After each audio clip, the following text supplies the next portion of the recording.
La prophétie la plus claire au sujet de Jésus est probablement le 53e chapitre d'Ésaïe. Nous lisons au verset 3 à 7 cette prophétie qui est particulièrement claire. Méprisé et abandonné des hommes, homme de douleur et habitué à la souffrance, semblable à celui dont on détourne le visage. Il était méprisé et nous l'avons pas fait, nous l'avons fait pour rien. Cependant, ce sont nos infirmités qu'il a portées. C'est de nos douleurs qu'il s'est chargé. Et nous l'avons considéré comme frappé de Dieu, frappé par lui, humilié. Mais il était blessé pour nos péchés, brisé pour nos iniquités. Le châtiment qui nous donne la paix est tombé sur lui. Et c'est par ses meurtrissures que nous sommes guéris.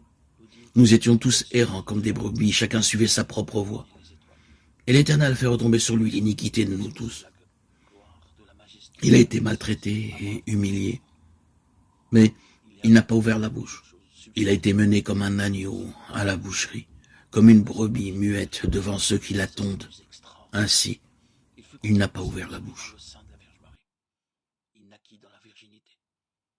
Il était le grand Dieu éternel venu sur cette terre. Pourquoi Dieu est-il venu sur cette terre? Un jour, un homme marcha sur une fourmilière, écrasa bon nombre de fourmis, en blessa beaucoup d'autres et détruisit leur petit foyer. Puis vint un serviteur de Dieu qui regarda les fourmis et dit « J'aimerais tant me baisser jusqu'à ces fourmis et leur dire combien je les aime. J'aimerais aussi leur construire un hôpital, m'abaisser jusqu'à elles et rebâtir leur maison détruite. Mais je suis trop énorme. Elles ne comprendraient pas mon langage et je ne peux pas leur parler. » Et l'homme de Dieu était là, impuissant. Lorsque Dieu regarda du ciel, il vit comment Satan avait détruit et ruiné l'homme par le péché. Il vit que la méchanceté des hommes était grande sur la terre, et que toutes les pensées de leur cœur se portaient chaque jour uniquement vers le mal. Genèse 6:5. La terre était pleine de violence, et l'homme s'était corrompu. C'était la conséquence du péché. Dieu dit « Je veux me faire homme et vivre au milieu d'eux ». Aussi Dieu prit la forme d'un homme, lequel existant en forme de Dieu s'est dépouillé lui-même en prenant une forme de serviteur, en devenant semblable aux hommes. Philippiens 2:6-7. Comment Dieu s'est-il fait homme? Vous alimentez tous les jours, mais vous ne comprenez pas le processus de la digestion. Lorsqu'un bébé est né, il ne comprend rien à l'embryologie. La plupart d'entre nous ont des appareils de radio, mais ils n'en comprennent pas le fonctionnement. Assurément, je suis incapable de comprendre le mécanisme d'une télévision. De la même façon, je ne comprends pas comment Dieu s'est fait homme. Mais je le crois. Dieu ne désire pas des gens qui comprennent, mais qui croient.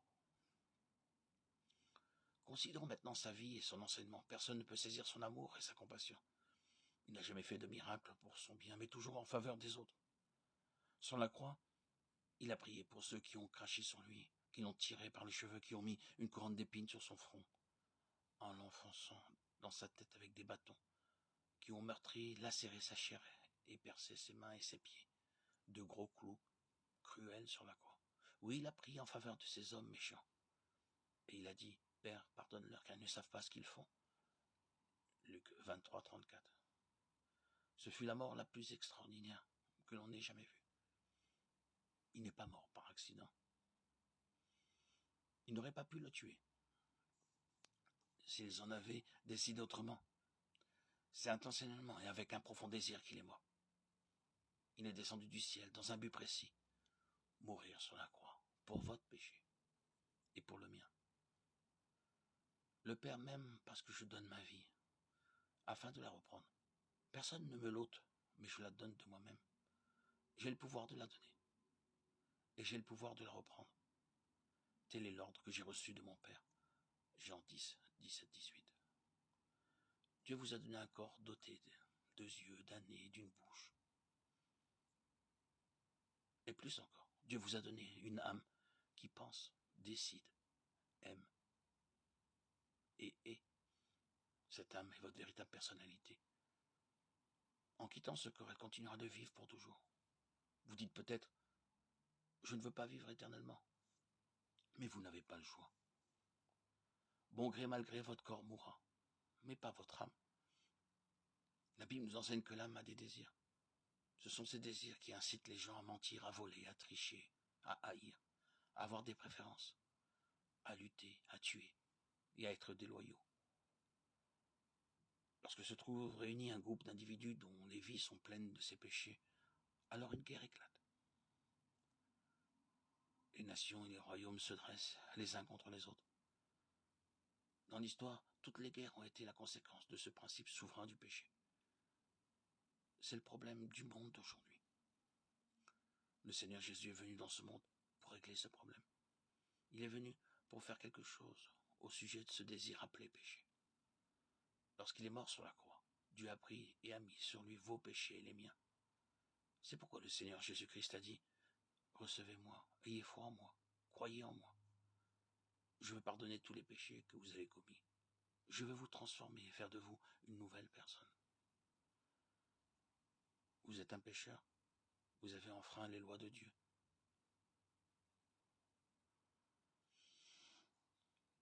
Tout à chacun a violé les 10 commandements.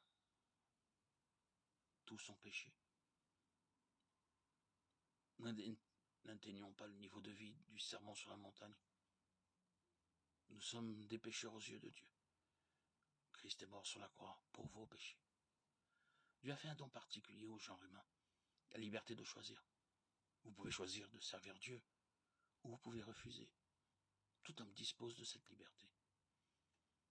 Dieu ne vous forcera pas à recevoir le Seigneur Jésus comme votre sauveur personnel. Mais Christ n'est pas resté dans le tombeau. Il est ressuscité le 3e jour.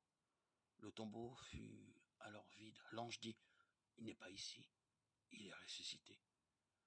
La Bible nous apprend que le Seigneur Jésus va revenir bientôt. Oui, il reviendra avec puissance, gloire et majesté. Il régnera sur la terre. Et c'est alors seulement que le monde connaîtra la paix du cœur. Il ne promet pas de vous ôter vos difficultés et vos afflictions. Il vous promet la paix et la joie.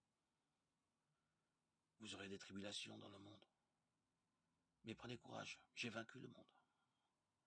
Jean 16, 33. Le Seigneur Jésus peut vous donner un cœur nouveau, une paix nouvelle, une joie nouvelle, qui durera toujours. Venez à lui maintenant, même, et dites-lui par la foi, Seigneur Jésus, je veux mettre ma confiance en toi, je veux te suivre. Seigneur, tu es mort pour moi, et tu as lavé tous mes péchés dans ton sang précieux. Merci Seigneur Jésus. Viens et vis en moi. Je t'offre ma vie. Au moment où vous prononcerez ces paroles, vous ferez l'expérience de sa paix et de sa joie éternellement. Cette joie éternelle qui se déverse à torrent dans votre cœur par le Saint-Esprit et transforme votre vie à la louange et à la gloire de son nom puissant et précieux. À lui soit tout honneur et toute gloire pour les siècles des siècles. Gloire à Dieu au plus haut des cieux et paix sur la terre aux hommes qu'il aime. Alléluia. Alléluia.